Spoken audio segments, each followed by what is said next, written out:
Has the love triangle between Rhea Ripley, Dominic Mysterio, and Liv Morgan officially gone too far? Is this storyline offensive to pro wrestling? Is it a slap in the face? Because that's what the world is saying, but we'll get into that on today's episode of Wrestling with the Homies.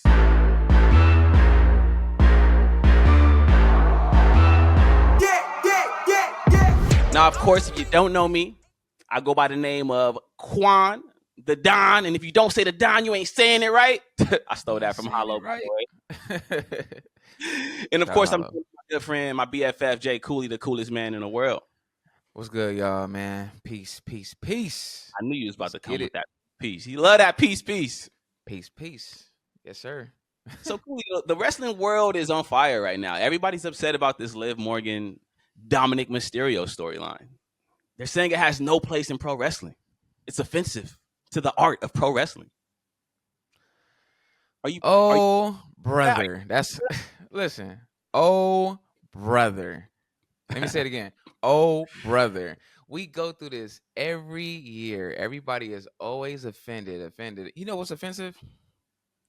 What's offensive? Interviewing Brian Pillman's wife after he passed away. Vince McMahon continuing the pay-per-view after Owen Hart passed away. Yeah, that's it. Kane in 2004 kidnapping Lita, and she ends up pregnant. Vince McMahon fighting God. Like, what are we talking about? This has been going on for years. WWE never had good taste. This is a tasteless company. Like, what are we doing? Are we really drawing a line at a love triangle? Are we really drawing a line at a love triangle? We saw Triple H dressed as Kane doing some things to a dead corpse, but we're mad because a love triangle is disrespecting the art of pro wrestling. That nothing explicit hasn't even happened. Like, what are we talking about, y'all? Right. What era are we in, man? You know what era we in. That's the problem. But let's get into it. Let's really get into it. So look, I'm sure you tuned into Raw. Rhea Ripley is back, right? She's out for blood. She returned on Monday Night Raw and she challenged Liv Morgan to a match at SummerSlam. So that match is officially happening. I'm excited to see Rhea Ripley back, but I got to be honest. I hear all the noise. I see all the criticism of this storyline, and it bothers me. It really does bother me. On one side, you got people saying that love stories and soap operas don't have a place in pro wrestling. On the other side, you got people offended because they're saying Liv Morgan is sexually harassing Dominic is kind of strange when Vince McMahon has a weird case that he's fighting right now. But I think all of y'all have it wrong. I think all of you people are misunderstanding what this storyline actually is. But you know me, I'm Mr. Know-It-All, so I'm here to break it down for y'all. I'm here to break it down and show y'all what y'all missing. So for one, love triangles have always been a part of pro wrestling. Let's start there. Some of the most memorable storylines in the history of pro wrestling have involved love triangles. We've seen it with Hulk Hogan, Randy Savage, and Miss Elizabeth. We've seen it with Tommy Dreamer, Raven, and Beulah McGillicuddy. We've even seen it with the current head writer of WWE, Triple H, Stephanie McMahon, and Kurt Angle. I know Cooley thought I was going to say Tess, but no. We all remember when Kurt Angle was tonguing down Stephanie McMahon backstage. We lost our mind. So anyone who upset and they're saying that love triangles don't have a place in pro wrestling, I need y'all to do me a favor. Head over to Peacock right now and watch WrestleMania 5. Tell me what you see. But here's the thing. The biggest thing that people are missing about this storyline is that it's not a love triangle. This is not a love story. It might seem that way on the surface, but it's a lot deeper than that. Let's not forget, Liv Morgan was sidelined for 6 months after being attacked by her former tag team partner, Rhea Ripley, with a steel chair. She then had to sit on the sidelines for 6 months and watch Rhea Ripley become the biggest crossover star in the women's division.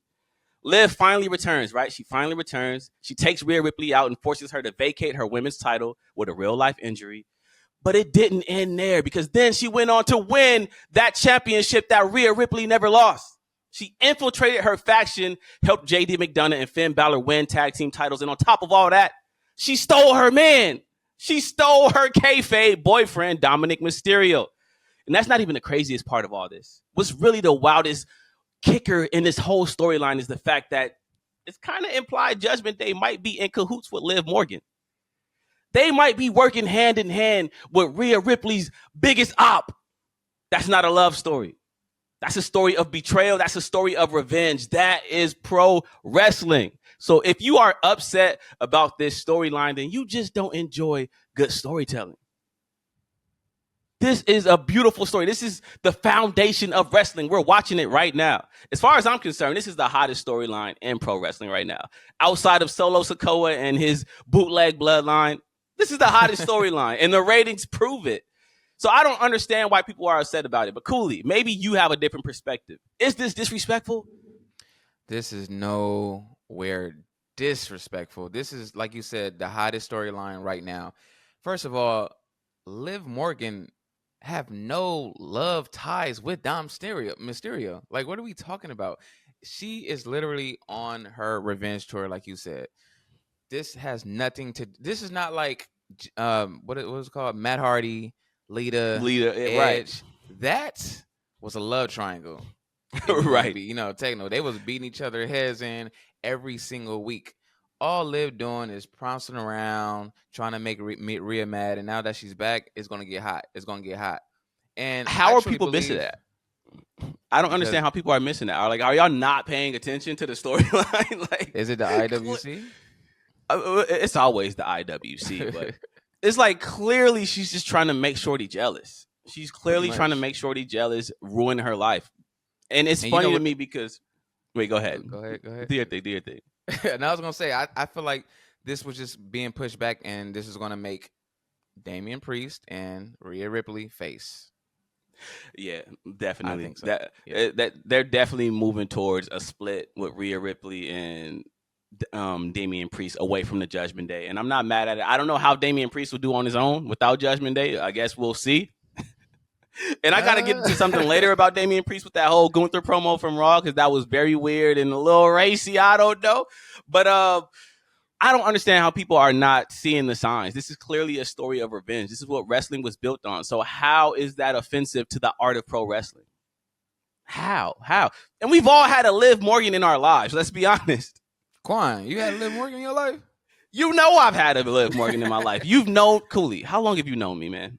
Long time, but it's been like 13 years now, bro. Refresh my mind. Who was your Liv Morgan, man? We are not saying any names. Let's just say that she was the spicy one, if you know what I mean. Yeah, she was. I know you caught that pun. She was any girlfriend that I had. She was their biggest op. She hated them. She would try to get to me just to get to them. It was the weirdest thing, but for some reason, I just could not shake this girl. She's still around to this day. Dang, as a friend, she's just a homie. Calm down. I don't want nobody to watch this and get the wrong idea, get upset about it. But man, we've all had a Liv Morgan, a girl who was out for revenge. She hated you because of what you had, so she wanted to take what you had. That's what we're witnessing right now on WWE TV, and it's entertaining. It's not offensive. I love it. It's not offensive at all. What's offensive is Triple H dressing up as Kane and touching on a dead corpse. That's what's offensive. Matter of fact, right now, AEW has some weird love story of their own with Mariah May and Tony Storm. I don't see people complaining about that. I don't see people saying that that's a slap in the face of pro wrestling. So how is this Rhea Ripley, Liv Morgan, and Dominic Mysterio storyline a slap in the face to pro wrestling? It just doesn't make sense to me. Wasn't Sexy Red just on NXT like twerking like weeks or a month ago? Was that offensive? Hey, in this generation, possibly. Speaking of NXT, wait a minute. I'm not gonna let you get past this NXT, because speaking of NXT, they might have their own love triangles down there, and these are some real life love triangles. Bro, they're going crazy down there. I have seen Braun Breaker with like 3 different girls at this point, and like they're all in relationships. What's going on in NXT? It's a lot going on. It's a lot going on in NXT. But speaking of NXT, if we were to start a storyline down there of love triangles, what's one you would like to see down there? I mean, well, obviously it would have to be Braun Breaker, Izzy, and Cora Jade, because that's the real life love triangle right now. I just saw Izzy Dane posted a picture with Braun Breaker hugged up on him, arm around his waist. But y'all might remember Cora Jade, and I believe it was Cora Jade. Cora Jade and Braun Breaker were in a relationship. So it's looking like it's a lot of real life love stories going down in NXT. I wish I was a part of that roster because, hey, Jada Parker, I would be coming for you, baby. She's so fine. Relax. She is so fine. I want to see Lash Legend, Trick Williams. I wish Javon Evans. Oh, nah. I wasn't. Why not? Why not? I wish Mello was still down there so it can be Mello because they had chemistry, him and Trick. But Wesley, why not? So pretty much what you're telling me is you have no problems with love stories in pro wrestling. I don't. Listen, I am a storyline man. Just like with my rap, with my hip hop, I am a storyteller artist. I just like storytelling. I love it. So I have no problem with this. This is not offensive. You guys can go play on the freeway, man. Oh, play on the freeway? Brother. Jesus Christ. Yeah, go play on the freeway. That was dark. That was dark. So look, here's my question for you, man, because we know how wrestling is. We've seen a lot of instances where kayfabe turns into real life. We all know Dominic Mysterio in real life is actually married. He just got married recently to his beautiful wife. Yes. And we also know Rhea Ripley is in a relationship with Buddy Matthews, and they might have just got married recently as well, right? I believe they did. I believe they just got married. Do you think it's weird being in a storyline like this on TV when you have actual significant others at home? Because Liv Morgan be getting a little close to Dominic. I'm not gonna hold you. Like they're not in a relationship on TV, but like some of those segments where he falls on top of her or she's like grabbing his waist and kissing him in the ring, it's like, yo. I don't know if a 27-year-old me could handle something like that. You know what I'm saying? I don't know, man. Are you committed? I mean, I'm sure Dom is committed to his shorty. He wouldn't have married her if he wasn't. But it's like doing all this on TV with your coworkers is a lot to. It's a lot to try to keep it professional after doing all that. At least it will be for me. I feel like at the end of the day, wrestling, I mean, it's the art of selling. So, this is all a sell, and everybody has, signed. This is what we signed up for, and this is our lives. Oh, no. So it's either you with it or you not. It's like an actor when they have these sex scenes, these kissing scenes. You think Paula Denzel's wife has been, jealous throughout all these years after the whole world of women is after this man, right? You know what I'm saying? Like it's but we all know Denzel Washington is a different type of dude. Like he gonna stand on his morals, you know what I'm saying? But there's a lot of instances in Hollywood where people start off as co-workers on a movie. The next thing you know, they're divorcing their husbands or wives for the person that they met on this movie set. We see it all the time. And we've seen it in wrestling a million times. The story of Chris Benoit is as old as day. Nancy was dating Kevin Sullivan, and then she became an on-air relationship thing with Chris Benoit on TV, and eventually they got Kevin Sullivan out of there, and Chris Benoit and Nancy became an item. This happens. This has been happening in pro wrestling for a very long time. So Mark Marrow. Mark Marrow. What's the story of Mark Marrow? What's the story of Mark Marrow? I know he was with Sable, right? It was with Sable. They was together. He taught her the wrestling business and everything, and she switched over to Brock Lesnar, young Brock Lesnar. Brock Lesnar took over, and they had the same finisher. It was flowers after that. So they did the TKO and the F5 is pretty much the same damn thing. So you're right. So it's a dangerous line, man. Like my heart goes out to Dominic Mysterio because he better than me. Because I would have shot my shot at Liv at some point. Just because. Oh, you wild.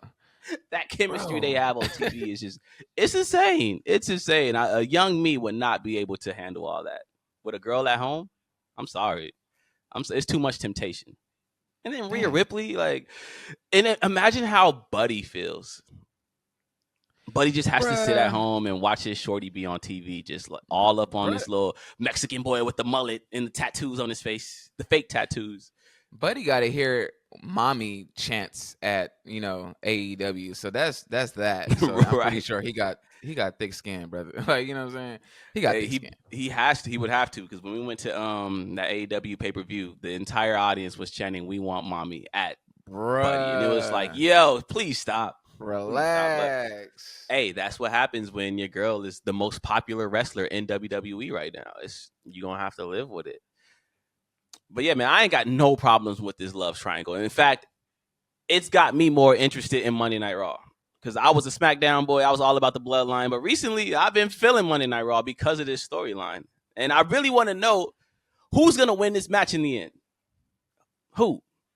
Because I got a theory. I think WWE is going to take the easy way out and have Dominic Mysterio cost Rhea Ripley the match. And then he's going to officially align with Liv Morgan. We're going to find out that they've been in cahoots this entire time. It wasn't sexual harassment because he liked it.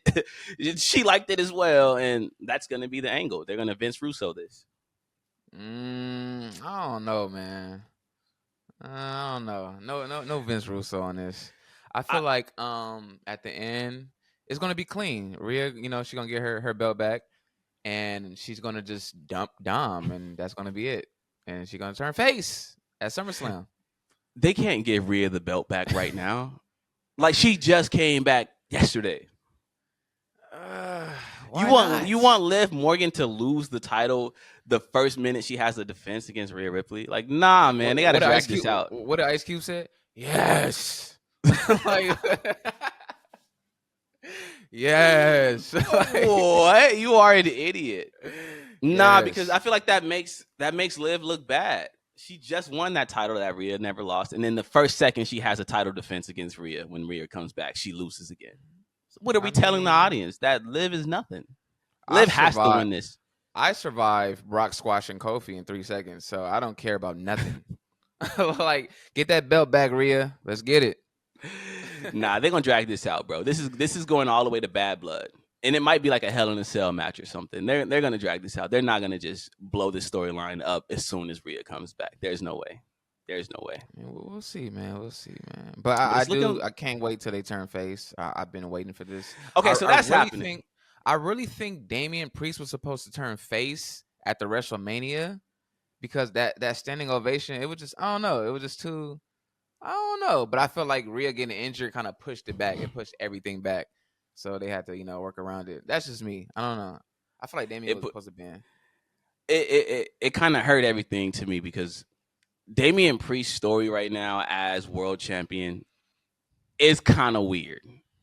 Like right now, the story that they're telling with Damian Priest is that he wants to win clean. He wants to be a stand-up guy and win matches clean and show that he belongs in the world title picture. But every time he has a title match on a PLE, someone interferes and helps him win. So he gets mad that they're helping him win. So it's like, what is this storyline? It's weird. It's weird. It kind of makes Damian Priest seem like he's less than. Because it's like, he can't win on his own, but he's mad that he's not winning on his own. Huh? Huh?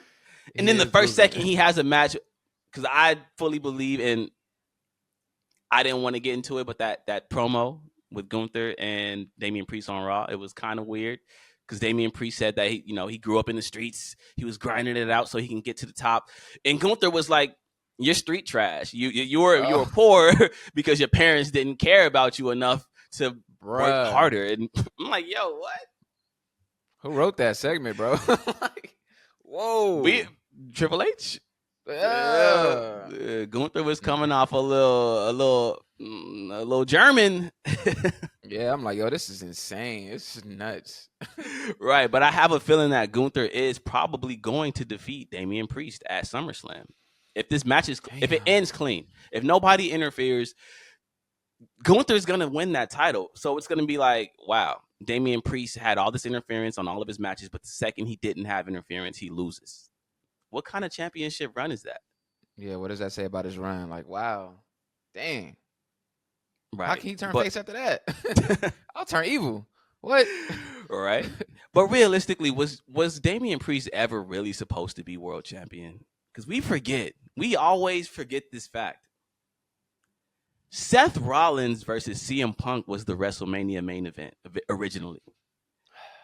Once CM Punk got hurt, they had to pivot to Seth Rollins and Drew McIntyre. And that's when Damian Priest came in and cashed in. But I feel like had CM Punk and Seth Rollins actually wrestled at WrestleMania, we would have probably never gotten Damian Priest's title run. He probably would have still had the briefcase. There's no way he would still have that briefcase. We've already had another whole ass Money in the Bank. If he would have still had the briefcase, that would have just been hilarious. Oh man. But yeah, I genuinely feel like Damian Priest was never supposed to have that never supposed to have that world championship. He was probably going to cash in and lose, but you know, things happen. People get injured. They have to pivot, and here we are. We got a champion who can't win clean and complains about not winning clean. He's like upset that he won. Yeah, right. This man wins matches, and then he's upset that he won the match. It's kind of weird, but I'm enjoying this whole Judgment Day storyline. I do think that the end game of this is a Judgment Day with Liv Morgan, Dominic Mysterio, Finn, Carlito, and JD. I do think Damian Priest and Rhea Ripley are on the outs. They're gonna get moved out. And I saw the tweet. I don't know if you saw it, but Stephanie Vaquer sounds like she wants to be a part of Judgment Day. Yeah. Whoa. Yeah. Is she gonna replace Rhea?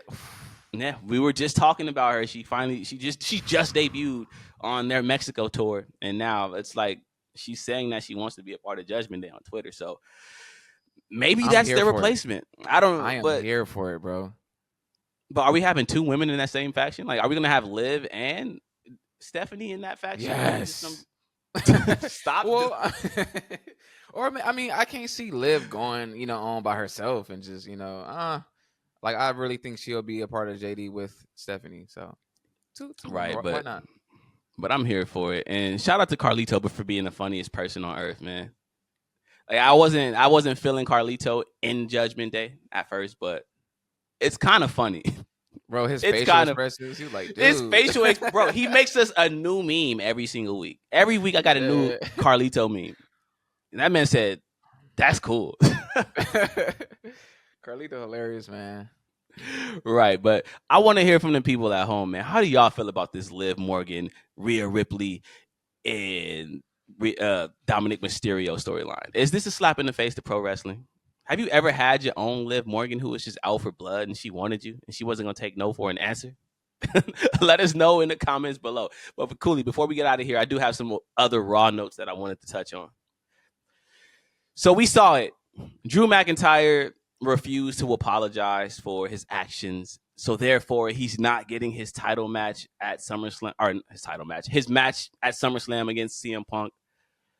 What does this mean? Because to me, it just sounds like CM Punk is not medically clear, and this is an excuse that they're using to not give us that match at SummerSlam. It's like they're going back and forth. Now he's back suspended. That's what I'm saying. It's kind of confusing, right? Like 1 minute he's fired, then the next minute he's like back, and then he quits and he's gone, and then he's back, and now he's suspended, and then CM Punk comes, and I think they're just turning the wheels because CM Punk is not medically cleared. He has to be by now. Like, what? He has to be, right? If he was, they would have cleared him. They would have announced it by now. Like, we're 2 weeks away from... We're like 2-3 weeks away. Our producer say he's old. Bro, he's old. That was a major injury that CM Punk had. Slow hill.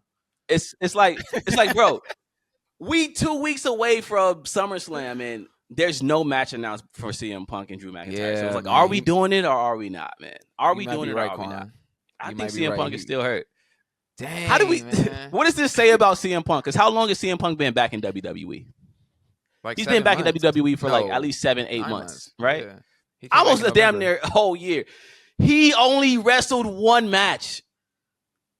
They Yeah. pretty much hired CM Punk to come cut promos. You realize that? Like,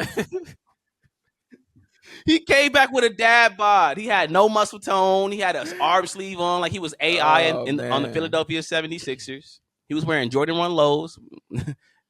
I don't He know, has man. one for CM real. Punk. And I love CM Punk. Don't get me wrong. CM Punk is one of my favorite wrestlers, and I do want to see this match. But like, damn, bro, you They're still prolonging not it. ready? They're Yeah, trying to they're prolonging prolong. it. He's been gone. He's been in WWE for damn near a year, and he's only wrestled one match, and he got injured in that one match. They know brought what? him in to cut promos, bro. At this point, he got to come back as Survivor Series. Like that'll be his anniversary. Why not? Right.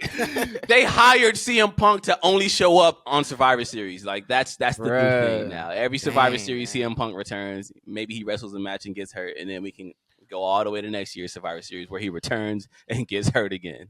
Yeah, Another note I had from Raw, the Wyatt Six finally did something. They finally did something other than drop off a VHS tape. They got beat up by the Creeds and Chad Gable because I guess that's a thing now. Chad Gable he has a new, what is it, Alpha Academy? But it's no longer Otis and Maxine and Akira Tozawa. I'm here for it. Julius Creed and his brother, the Creed brothers. I'm cool with that. I'm here for it. Cool with that. I'm like, finally, we have a segment with the, like, come on. I've been waiting for this. Yeah, because I was tired of those VHS tapes, bro. They did. It's funny that they did all that to come back and get beat up their first time out. But, he was laughing while he was getting beat up. Like, Bo Dallas was on the ground smiling and laughing while he was getting beat up. So I guess that was kind of sadistic. I would have liked to see him get some offense in and not get his ass whooped. But, hey, this is just phase one of the story. Right. I'm just happy we're not doing the VHS tapes no more. Another thing about Raw, that Eric Rowan's part, that kind of... Yeah, that was beautiful. Yeah. Eric Rowan, he got real candid talking about Brody Lee and Bray Wyatt passing. That was a nice little touch on top of this entire little storyline. Yeah. But yeah, man, I was just happy they weren't dropping off tapes because the first week was crazy. When the Wyatt Six first debuted or returned on Raw, that was crazy. They took out everybody backstage. They killed a bunch of people. I think Chad Gable was laying there with like a gunshot to his head. It was mad weird because he was fine the next week, but whatever. I was able to get over that. But the week after that, Chad Gable's in ring, smoke comes, Chad runs, they drop off a VHS tape, and it's just Bo Dallas talking spooky. The next week, Chad Gable's in the ring, he runs, smoke comes. They come bring out a VHS tape, and Bo Dallas starts talking spooky again. The third week, Chad Gable runs, smoke comes. They bring a VHS tape. Bo Dallas starts talking spooky again. It's like, all right, we done did this 3 times now, bro. Like, are we gonna start the next phase of this? So I'm glad that they finally changed something. Shout out to big spooky Bo Dallas, but I'm here for it. I'm here for the Wyatt Six, man. Let's get it, man. How do they wrestle though going forward? Before we get out of here, how do they wrestle going forward? Do we do this in like a cinematic universe, or do they actually wrestle real matches? Because let's just be clear. In the past, it didn't really work with The Fiend. We love The Fiend, but when The Fiend had matches like that Hell in a Cell match, I know we all remember with Seth Rollins, it was real weird. It was real weird. I know. Because realistically, these aren't wrestling characters. These are horror villains cosplaying as wrestling characters, and that's kind of strange because you wouldn't watch a movie with Jason Voorhees not being a killer and just being like a regular person, right? Like it would kind of be weird, and that's what they're trying to do with this whole storyline. We're trying to take horror movie villains and make them wrestlers. So I don't really know how it works long term. I mean, we got through Jason X and Jason Goes to Manhattan, so we can survive anything pretty much. But you're right. I don't know. I don't know. Jason how X. Else. Yeah, man. I hate you, man. I hate you, man. Crazy. What was that movie even about? What was Jason Take Manhattan about? I've never seen that. Bro, don't watch it. Like, it's so pointless. He goes to New York and he just walks around the city. I was like, what are we doing here? But you might be right. I don't know. We might have to keep it cinematic, because these are those kind of characters. Like, do we want to see them wrestle?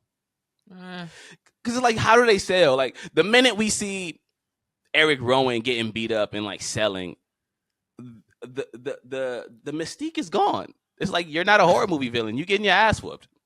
Like last night when Bo Dallas, now granted he did laugh at the beating. He was smiling. He was laughing. So that kind of made it sadistic. But seeing Chad Gable beat Bo Dallas' ass, it's like, all right, why are we scared of these dudes? They're getting beat up by Chad Gable, and he like my height.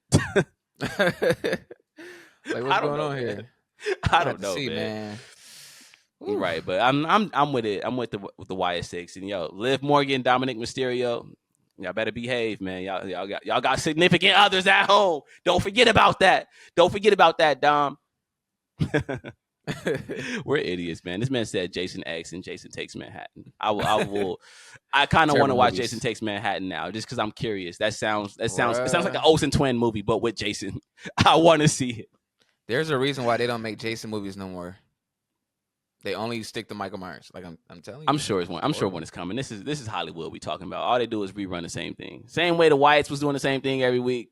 You know, another Jason is coming. They're gonna run that back. They're gonna always run it back. But let me know how y'all feel at home, man. Are y'all digging the Wyatt 6? Are y'all digging this whole spooky fog machine, Chad Gable running away with the creep? Like, y'all digging that? Are y'all digging that? I am, but you know, I'm on the wits ends with it, man. We got to get the ball rolling. We got to get somewhere with this storyline because it's kind of weird. But how y'all feeling about it? And if you haven't already, make sure you are subscribed to our channel and like this video. We need these likes. Help us grow. Help us prosper. Help a brother out. Help a black man out. Like this video. And until next time, this is Wrestling with the Homies. We out of here.